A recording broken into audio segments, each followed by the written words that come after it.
कश्मीर हमले के विरोध में सिंगूर में तृणमूल ने निकाली मोमबत्ती जुलूस। मंत्री बेचाराम मन्ना बोले, दहशतगर्दों ने किया कायराना और घिनौना काम, नहीं करेंगे माफ।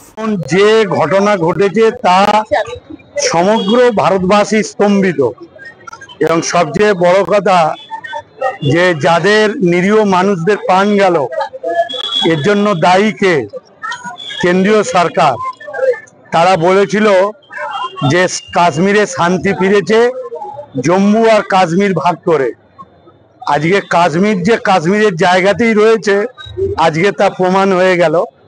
এবং আমরা আমাদের হুগলি এবং শ্রীরামপুর লোকসভা তৃণমূল যুব কংগ্রেসের পক্ষ থেকে রাজ্য আমাদের সভানেত্রী মমতা বন্দ্যোপাধ্যায়, রাজ্যের দেশের সাধারণ সম্পাদক অভিষেক বন্দ্যোপাধ্যায়ের নেতৃত্বে সারা রাজ্য জুড়েই আমরা এই মোমবাতি মিছিলের মধ্য দিয়ে নীরব প্রতিবাদ করব।